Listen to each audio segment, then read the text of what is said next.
Death body जब पहुंचा तो पूरे गांव में फैल गया मातम, चीख पुकार से गूंज उठा इलाका। ट्रेन पकड़ने के दौरान यूपी के हापुड़ स्टेशन में हरिया निवासी उबैद आलम की हुई थी मौत। अपने निजी खर्च से मास्टर मुजाहिद आलम ने मंगवाया पार्थिव शरीर।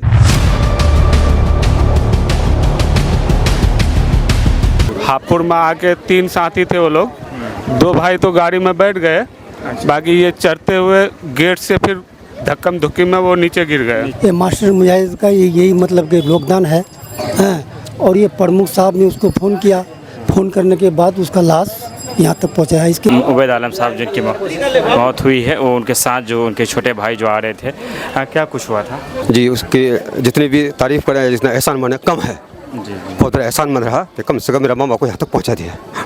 तो आज अगर वो ऐसा नहीं करते शायद कि हम लोग बॉडी को देख नहीं पाते। मृतक मेरा चचाजाद भाई है। ट्रेन के एक्सीडेंट में उनका हापुड़ स्टेशन में एक्सीडेंट हो गया, जिसकी वजह से स्पॉट डेथ हो गया। यहाँ के स्थानीय लोगों ने कहा कि मास्टर मुजाहिद साहब से संपर्क कीजिए, अगर कोई रास्ता निकले तो। चाहे वहाँ का जो मामला है, अभी जो एक्सीडेंटल डेथ हुआ है उनका ट्रेन में, उस एम्बुलेंस के ज़रिए से वो आज हमारे गांव यानी हड़िया पहुंच रहा है, और इसमें मास्टर मुजाहिद साहब की बहुत बड़ी कुर्बानी है। वो अपने स्तर से जो भी दिए हैं और भी यहाँ आए हुए हैं। वहाँ के जो पुलिस वाले बताए कि एक हाथ से पकड़ा, बाकी दोनों हाथ नहीं पकड़ पाया, पैर उसका फिसल गया तो वो टेढ़ा हो गया, ट्रेन रुकी नहीं। ये जब गिर गया उसके बाद जो इनके साथ था वो चैन खींच के 2-4 आदमी जब गाड़ी से उतर के आया, बाकी लोग तो आ गया, बाकी लोग को रोका तो वो रुका ही नहीं। तेरे मैयत को घर पहुंचाया तो फिर यहाँ से फ़ोन किए कि कैसे आएगा, तो फिर हमारे यहाँ के मास्टर मुजाहिद साहब को फ़ोन किए। और जो भी किया है मोहम्मद मास्टर मुजाहिद साहब जो भी किया है उसी का योगदान है, उसी का एहसान बंद है हम लोग जो यहाँ तक हमारा डेड बॉडी लाए हैं। सलाम आदाब, मैं रमीज़ रेज़ा, आप देख रहे हैं KDV लाइव। हम मौजूद हैं पूर्णिया जिला के किशनगंज लोकसभा अंतर्गत अमौर विधानसभा के बैसा प्रखंड के हड़िया गांव में, जहां उबैद आलम साहब की मौत हो जाती है। कुछ ही देर में उनका जो पार्थिव शरीर है वो उनका पीड़ित गांव जो है वहाँ कुछ ही देर में पहुंचने वाला है। उससे पहले हम उस गांव में शामिल हैं। हम लोगों से जानना चाहेंगे कि तमाम तर चीज़ें जो हो रही है उसको लेकर। एक चाचा हमारे साथ है, हम इन्हीं से डायरेक्ट पूछना चाहेंगे क्या कुछ हुआ इस बार। जी, मैं तहमीद आलम, मैं मोहम्मद तहमीद आलम। मृतक मेरा चचाजाद भाई है। ट्रेन के एक्सीडेंट में उनका हापुड़ स्टेशन में एक्सीडेंट हो गया, जिसकी वजह से स्पॉट डेथ हो गया। हम लोग को जब फ़ोन के द्वारा मालूम हुआ तो हम लोग बहुत हाथ पांव मारे कि किसी तरह से उसका आज ही के डेट में जो भी क्रियाक्रम होता है, वहाँ का जो भी कार्यक्रम होता है, पोस्टमार्टम वगैरह हो जाए। पहले दिन तो बहुत प्रयास किए लेकिन कुछ नहीं हो सका। रात 9-10 बज गया, फिर उन लोगों का ये कहना हुआ कि अब कल 10 बजे ही होगा। इस तरह से हम लोग बहुत निराश हो गए। उसके बाद फिर बात जहन में आई, हम किसी से मशवरा नहीं किए लेकिन परेशान थे, इसीलिए इसी परेशानी के आलम में प्रमुख साहब से बात किए कि देखिए अब क्या कोई रास्ता होना चाहिए। अब तो कल 10 बजे बता रहे हैं, अब कल भी अगर इसी तरह रहा तो फिर बड़ी मुश्किल होगी। तो फिर उन्होंने मेरे मशवरे पर, मेरे कहने पर, हम किसी से मशवरा नहीं किए, मेरे दिमाग में एक बात आई, परेशानी थी, तो प्रमुख साहब से बात की कि मुजाहिद साहब तो लगभग नेशनल लेवल के आदमी हैं, उनसे थोड़ा बात की। तो उन्होंने उनसे रब्ता किया तो वो मुजाहिद साहब नंबर लिए, उनका भाई उनके साथ था, नंबर लिए, फिर खुद मुजाहिद साहब उनसे बात किया और कहा कि ठीक है, धीरज दिए उसको कि इत्मीनान रखिए, कोई दिक्कत नहीं है, कल सब काम हो जाएगा। मृतक उबैद आलम साहब की जो सारी चीज़ें हुई है, चूँकि चाचा मैंने समझता हूँ कि चूँकि वो जिस किसी के जो गुजरते हैं, जो अपने होते हैं, उनके दिल में से बहुत ज़्यादा बातें करवाना, ये मेरा ज़मीर के ख़िलाफ़ वाली बात है। तो मैं चाहूँगा कि दूसरे लोगों से थोड़ा बात कर दिया जाए। यही है कि हम लोग जोर से परेशान रहे, बहुत इधर उधर फ़ोन किए, नहीं होने के कारण मास्टर मुजाहिद साहब से बात हुई। उन्होंने कहा कि भाई हम तो यहाँ नहीं हैं, मेरा लड़का है यहाँ, हम उसके द्वारा भेजते हैं। जिस तरह से भी हो बॉडी को हम भेजेंगे वहाँ। बेचारा उसकी बहुत बड़ी कुर्बानी है कि आज बॉडी को हापुड़ से लेकर यहाँ तक एम्बुलेंस के द्वारा भेजा गया है। कितने बाल बच्चे थे उनके? उनके बाल बच्चे हैं, 2 लड़का हैं 2 लड़की हैं। एक लड़की की शादी हो चुकी है, बाकी एक छोटी लड़की है और 2 लड़का है। बालिक है, कमाता नहीं है, अभी घर में रहता है। आप बता पाएंगे कैसे मौत हुई थी उनकी? मैं मोहम्मद अख्तर हुसैन, मैं मृतक का भांजा जी। बड़ी अफसोस हुई सुन के, ट्रेन हादसा में उनकी मौत हुई। हम लोग सुन के बहुत परेशान हो गए, लेकिन मास्टर साहब का ट्रेन में चढ़ने के दरमियान जी उसकी जितनी भी तारीफ़ करें, जितना एहसान माने कम है। बहुत बड़ा एहसान मन रहा कि कम से कम मेरा मामा को यहाँ तक पहुँचा दिया। तो आज अगर वो ऐसा नहीं करते शायद कि हम लोग वीडियो को देख नहीं पाते जी। कितने बाल बच्चे हैं उनके? 2 लड़का 2 लड़की हैं। क्या एक लड़की की शादी हो गई है, एक छोटी बच्ची है। कहाँ काम करते थे वो? बेंगलोर में। वो उसका लड़का बेंगलोर में काम करता था और वो हापुड़ में थे। शायद घर ही आ रहे होंगे। घर ही जी घर ही आ रहे थे। रिजर्वेशन टिकट था उनके साथ। रिजर्वेशन जी टिकट था। चलिए, बहुत दुखद घटना घटी है किशनगंज लोकसभा क्षेत्र पूर्णिया जिला के अमोर विधानसभा के बैसा प्रखंड के हड़िया गांव में हैं और उबैद आलम साहब जो कि घर आ रहे थे बेंगलोर से और ट्रेन में चलने के दरमियान उनका पैर फिसलता है। जो भी चीज़ उनके साथ वो हालात होती है, फिर वो इस दुनिया से चले जाते हैं और तमाम तर लोग उसी को लेकर बात कर रहे हैं। और भी कुछ लोग हैं, अगर अपनी बातों को रखना चाहे तो हम उनसे बात करना चाहेंगे। कुछ गणमान्य लोग भी हैं, चाहेंगे कि उनसे भी हम रूबरू हों। क्या नाम हो आपका? MD मनोहर आलम। आप यहीं के हैं जी। उबैद आलम साहब के बारे में क्या कैसे व्यक्ति थे वो? उबैद आलम के बारे में अच्छे लड़का था, वो अच्छे बंदे थे। कैसे क्या कुछ हुआ, क्या जानते हैं आप? वो मतलब हम कहने चाहते हैं कि उसका लाश तो हापुड़ में ये हो गया था। हापुड़ स्टेशन? जी, हापुड़ स्टेशन में। तो उसका लाश लाने में ये मास्टर मुजाहिद का यही मतलब कि योगदान है। और ये प्रमुख साहब ने उसको फ़ोन किया, फ़ोन करने के बाद उसका लाश यहाँ तक पहुँचाया। इसके बाद वो भाड़ा के बारे में एम्बुलेंस ने बोला कि भाड़ा जब तक नहीं होगा तो इन्हें, तो फिर मास्टर मुजाहिद साहब ने बोला कि भाड़ा हम यहाँ से उसको भेज देते हैं। 17,000 रुपया भेजा हो, इसके बाद वहाँ से। हाँ, चूँकि जब वो तो अब दुनिया में रहे नहीं, लेकिन जो एक अरमान होता है कि उनका आखिरी दीदार कर लिया जाए, इससे ये होता है कि परिवार को एक शांति मिलती है, उनके एक संतुष्टि मिलती है। चूँकि जो चले जाते हैं, ये सृष्टि का विधाता का एक बहुत बड़ा ये है कि जो चले जाते हैं उन्हें दोबारा हम वापस नहीं बुला सकते हैं। और कुछ लोग हैं, अगर मैं चाहूँगा कि आप ही बोल दीजिए। हम ये बोलना चाह रहे हैं कि परसों जो हम लोग को यहाँ सूचना मिली, हम लोग यही मैयत में आए थे, एक मैयत था, तो यहाँ पता लगा कि मोहम्मद उबैद भाई जो वो क्या कहते हैं हापुड़ स्टेशन में जो उत्तर प्रदेश में पड़ता है, मेरठ से आ रहे थे। वो उसके पास ट्रेन की भी टिकट थी, रिजर्वेशन। वो आ रहे थे ट्रेन पकड़ने के लिए, तो दौड़ते हुए शायद पकड़े होंगे या कैसे हुए, वो उसका हाथ छूट गया, वो गिर करके वहीं उनकी मृत्यु हो गई।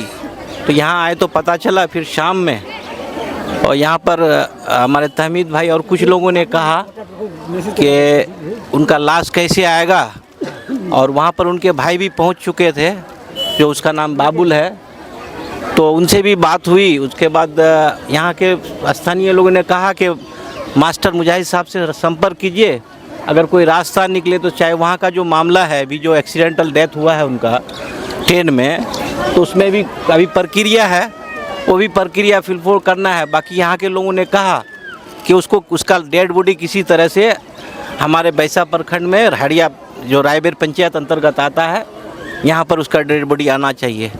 तो यहाँ पर जितने भी लोग हैं हमारे पंचायत के, सब लोगों की भागीदारी है। सब लोग अपने अपने हिसाब से अपने तरीके से बात किए। बाकी उनके भाई जो आ रहे हैं वो भी अपने स्तर से आप लोगों के सामने में, आप लोग मीडिया हैं, पत्रकार हैं, आप लोग अपने से उससे भी पूछिएगा कि वो क्या बोलते हैं। तो इस तरह की बातें आई, तो फिर हम मास्टर मुजाहिद साहब से संपर्क किए। वो पटना जा रहे थे, तो हम कह के ऐसी सी बात है मास्टर साहब सर के यहाँ पर हड़िया गांव जो रायबेर पंचायत अंतर्गत वार्ड नंबर 6 में आता है, और यहाँ पर एक इस तरह की उबैद नाम से उसका ऐसे हम व्हाट्सएप में उनका भेज दिए। तो फिर हमको 12:15 बजे रात में फ़ोन किए कि नहीं, हमको बात हो गई, और उनके भाई वहाँ पहुँच चुके, तो उनका भी नंबर उनको मिल गया। उसके बाद एक इमरान भाई थे, वो हापुड़ आकर के जो कल उसका पोस्टमार्टम हुआ 11 बजे से लेकर 3 बजे तक, उस पोस्टमार्टम में साथ रहे। उसके बाद एम्बुलेंस किया गया, उस एम्बुलेंस के ज़रिए से वो आज हमारे गांव यानी हड़िया पहुंच रहा है। और इसमें मास्टर मुजाहिद साहब की बहुत बड़ी कुर्बानी है। वो अपने स्तर से जो भी दिए हैं और भी यहाँ आए हुए हैं कि जो भी चाहेंगे कि और लोगों से बात कर लिया जाए। क्या नाम है आपका?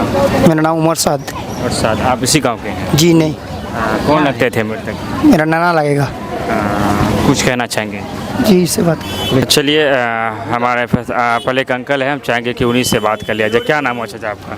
मोहम्मद जस्सीम अख्तर। छोड़ दीजिए, हम आपसे बोलिए। आप इसी गांव के हैं? जी इसी गांव के हैं। तो कौन लगता था? मेरे तो हमारा खालाजाद भाई लग रहा है। खालाजाद भाई लग रहा है जी। ट्रेन में उनके साथ जो घटनाएं हुई काफ़ी मेरठ जिला से आ रहे थे हापुड़ गाड़ी पकड़ने के लिए। हापुड़ में आके 3 साथी थे वो लोग। 2 भाई तो गाड़ी में बैठ गए, बाकी ये चढ़ते हुए गेट से फिर धक्कम धुक्की में वो नीचे गिर गए जी। उसके बाद वहाँ कैसे आदमी उसको ऊपर लेके आए तो वो मर गए वहीं। मरने के बाद उनका भाई दिल्ली में था, उनको फ़ोन किया। फिर उसके बाद उनके और साथी लोग, दिगर साथी कहीं से आए। उसके बाद वो लोग सोचा कि अब किसी तरह मैयत को घर पहुँचाएँ, तो फिर यहाँ से फ़ोन किए कि कैसे आएगा। तो फिर हमारे यहाँ के मास्टर मुजाहिद साहब को फ़ोन किए, हमारे प्रमुख मोहम्मद परवेज़ साहब। तो उनके कहने पर, फिर हम लोगों के कहने पर वो बात को रखा। उसके बाद कल शायद 4 बजे पोस्टमार्टम के बाद फिर लाश को यहाँ तक पहुँचा रहे हैं इंशाअल्लाह। आज चलिए, एक स्थानीय युवक और भी है हमारे साथ। मिला जुला कर तमाम तरह बातें आ चुकी है और बहुत ज़्यादा इसमें बात करना भी मैं मुनासिब नहीं समझता हूँ। कुछ कहना चाहेंगे? उबैद भाई जो था बहुत अच्छा नेक आदमी था। वो प्रदेश गया था बीवी बाल बच्चे के लिए कमाने के लिए। वो घर आ रहे थे और ट्रेन से गिरने के उसके बाद उसकी मयत हो गई। तो आने के लिए बहुत परेशान था, मतलब बॉडी लाने के लिए। तो फिर हम लोग प्रमुख साहब को फ़ोन किए। प्रमुख साहब जो है मास्टर मुजाहिद साहब से संपर्क किए। फिर मास्टर मुजाहिद साहब ने डेड बॉडी को यहाँ तक पहुँचाने की पूरी कोशिश की और पहुँचा रहे हैं। और इंशाअल्लाह सारी खर्चा भी उन्हीं दे रहे हैं। हापुड़ स्टेशन में घर आने के लिए ट्रेन पे उबैद आलम चढ़ रहे थे। उनके तीन साथी थे, तीनों घर आ रहे थे। चूँकि ट्रेन में जो अफरा तफरी का माहौल होता है, चढ़ने के लिए वो जो हालातें बनती है, उससे अगर आपने ट्रेन में सफ़र किया होगा तो आपने भी देखा होगा, जिसे हमने भी देखा है। उसी दरमियान वो गिर जाते हैं। और चलिए, उनके बड़े भाई है, वो भी कुछ बोलना चाहते हैं। तो मैं समझता हूँ कि उनकी बातों को भी आपके सामने रखना ज़रूरी है। बोलिए। वो मजदूर आदमी था, मजदूरी करने गया था। जब घर आ रहा था तो गाड़ी पर चढ़ रहा था, वो गाड़ी से गिर गया वो और उनकी मौत हो गई। हाँ, उसकी मौत हो गई। 2 लड़का है, 2 लड़की है। कमाने वाला वही था। हाँ। क्या प्रक्रिया रही उसको लाने में? हैं? उसको लाने में क्या क्या दिक्कतें आई, कैसा प्रक्रिया रही? दिक्कत क्या लाते हैं, उसको एम्बुलेंस से लाते हैं। एम्बुलेंस से लाते हैं। हाँ। चलिए, बहुत अच्छा। मैंने आपको बता रहा था कि वो आ रहे थे और फिर ट्रेन में चढ़ने के दौरान हादसे के शिकार हो जाते हैं, वो गिर जाते हैं। ट्रेन का अगर आपने सफ़र किया होगा तो आपने देखा होगा जिस तरह से जो अफरा तफरी का माहौल बनता है, और उसी अफरा तफरी का माहौल में गरीबों की जान चली जाती है। रेलवे एक ऐसा प्लेटफॉर्म है हिंदुस्तान का जो सरकार को अरबों का बजट तैयार करके देता है, और उसी बजट से देश चलता भी है। लेकिन स्टेशनों में जो ट्रेन रुकती है, वहाँ कोई विधि व्यवस्था नहीं होती है, और सरकार की गलत नीतियों के कारण, गलत विधि व्यवस्था के कारण आज फिर एक परिवार ने अपने सुपुत्र को खो दिया। मैं समझता हूं कि सरकार को उसमें जहां ज़्यादा भीड़ होती है उसमें कुछ गाइडलाइंस होने चाहिए। उसे लाने में क्या क्या प्रक्रिया रही। लोगों के मुताबिक मास्टर मुजाहिद आलम साहब, जो कि पूर्व विधायक है कोचाधामन से, जदयू के प्रदेश उपाध्यक्ष है, लोगों के बातों को अगर हम मान लेते हैं तो उन्होंने काफ़ी मेहनत की है, और आने जाने का जो खर्च होता है वो भी उन्हीं के दौरान दी गया। कुछ बोलना चाहते हैं आप? मोहम्मद नूर आलम मेरा नाम है। उबैद मोहम्मद उबैद मेरा चाचा अपना था। वो ट्रेन से घर आ रहा था हापुड़ में। रिजर्वेशन टिकट भी था उनका। वहाँ गाड़ी रुका ज़्यादा देर तक नहीं, मुश्किल से 2 मिनट, सुनने में आ रहा 2 मिनट रुका था। उसी के कारण चढ़ते समय हाथ छूट गया होगा। और जो भी किया है मोहम्मद मास्टर मुजाहिद साहब, जो भी किया है उसी का योगदान है, उसी का एहसान बंद है हम लोग, जो यहाँ तक हमारा डेड बॉडी लाए हैं। लोग बोल रहे थे कि जो लाने का जो खर्च उर्च है उन्हीं के, सही बात है? जी उनकी पूरे खर्चे हैं मास्टर मुजाहिद के, बस जो भी किया है मास्टर मुजाहिद ही किया है। तमाम तर चीज़ों को आपने सुना। हम इस गांव में मौजूद हैं, सारे लोग हैं, आप भीड़ को देख सकते हैं। तमाम तर लोग उनके आखिरी दीदार को के इंतज़ार के लिए है, क्योंकि जब भी किसी की मौत होती है तो हर आंखें नम हो जाता है। और मौत भी ऐसा कि जब वो घर आ रहे थे, ना जाने लोग उनका इंतज़ार कर रहे थे कि अब वो आएंगे, तमाम तर चीज़ें हुई होगी, लेकिन कौन जानता था कि वो घर आने से पहले उनकी मौत हो जाएगी। बहरहाल मौत जिस दिन आनी है उस दिन आकर रहेगी, इसे ना हम रोक सकते हैं ना आप रोक सकते हैं। लेकिन फिर भी सरकार से सवाल बनता है कि जी जैसे उन्होंने बताया कि गाड़ी 2 मिनट रुकी थी, तमाम तर चीज़ें हैं, रेलवे प्रशासन को इस पर गौर करने की बात है। गरीब परिवार है जो कमाने वाला था, वह अब इस दुनिया में नहीं रहे, उनके बाल बच्चे, तमाम तर चीज़ों के लिए एक मुसीबत का पहाड़ टूट चुका है। हम चाहेंगे कि तमाम तर नेताओं को इसमें आगे आना चाहिए और इस गरीब परिवार किस तरह से अपने ज़िंदगी को गुजर बसर करेगा, इस पर आना चाहिए। उस शख्स के पास है जो उबैद आलम साहब जिनकी मौत हुई है, वो उनके साथ जो उनके छोटे भाई जो आ रहे थे, क्या कुछ हुआ था? जो इमरान भाई को बुलाए हम, विधायक जी ने भेजा, जहाँ से हुआ हेल्प किया। कैसे हादसे में तो वो तो उस टाइम तो हम देखे नहीं थे, पुलिस वाले देखे थे, एक आदमी थे उनके साथ, तो वो वही हमको खबर किया हम लोगों को। लेकिन उसका भी हालत बहुत बुरा था, हम बहुत कोशिश किए उनको लाने के लिए, लेकिन वो हिम्मत नहीं हुआ, वो तो मेरठ में छोड़ दिया उसको। ट्रेन में चढ़ते वक्त था? हाँ चढ़ते वक्त था, भीड़ भाड़ काफ़ी रही होगी उसी गाड़ी में भीड़ बहुत ज़्यादा था। आप भी साथ आ रहे थे क्या? नहीं, हम साथ में नहीं थे, हम गुड़गांव में थे, हरियाणा में। उसके बाद जब आपने सुना तो? हाँ, हम जो सुने करीब 1:30 बजे 1 बजे, तो हम हमारे जाते जाते 6 साढ़े 6 बज गया। इतने में हॉस्पिटल में पोस्टमार्टम के लिए भेज दिया था, लेकिन पोस्टमार्टम नहीं हुआ। हमारे जाने के बाद वहाँ कागज़ वागज तैयार हुआ, फिर हमको वहाँ भेजा पहचानने के लिए। 3 आदमी गए पहचान के आए। जब कल फिर इमरान भाई को भी बुलाया, जब जाके पोस्टमार्टम हुआ, उसके बाद गाड़ी आया, गाड़ी में जब हम लोग आए। बड़ा भाई था? हाँ, हमारा बड़ा भाई था। ठीक है, हमसे बड़ा है। हाँ, आपसे बड़ा। और 3 से छोटा था। 3 से छोटा जी। ट्रेन में भीड़ भाड़ काफ़ी रही होगी? भीड़ था। वो ट्रेन क्या वहाँ पे बहुत कम रुकती है जाके? वो 2 से 4 मिनट के स्टॉपेज ही है। हापुड़ में, उत्तर प्रदेश में। हाँ, इसी दरमियान भागम भाग हो गया होगा, सारी चीज़ पैर और फिसल गए। हाँ, पैर वो चढ़ने के समय में हो सकता है सामान वामान था, एक हाथ से पकड़ा हुआ था। वहाँ के जो पुलिस वाले बताए कि एक हाथ से पकड़ा, बाकी दोनों हाथ नहीं पकड़ पाया, पैर उसका फिसल गया तो वो टेढ़ा हो गया, ट्रेन रुकी नहीं। ये जब गिर गया, उसके बाद जो इनके साथ था वो चैन खींच के 2-4 आदमी जब गाड़ी से उतर के आया, बाकी लोग तो आ गया, बाकी लोग को रोका तो वो रुका ही नहीं, वो लोग चले आया। एक आदमी रुक गया तो वो भी बहुत ज़्यादा ये हो गया। जब हम गए तो उसके बाद और भी मेरठ से आदमी आया, उसको बोले कि हमारे साथ चलो घर। वो कह रहा हमारा दिमाग काम नहीं कर रहा, हम नहीं जा पाएंगे। तो हम भी सोचे कि हो सकता है कोई बात हो जाए तो फिर बदनामी हो जाएगा। उसका अपना आदमी था, उसको मेरठ ले चले गया। और उसके बाद कल पोस्टमार्टम के बाद हम लोग इधर आ गए। बाकी सारे कोई दिल्ली से आए थे वो दिल्ली चले गए, कोई मेरठ से आए मेरठ चले गए, एक बुलावटी से आया था उसको बुलावटी भेज दिए। चलिए, बहुत बहुत शुक्रिया।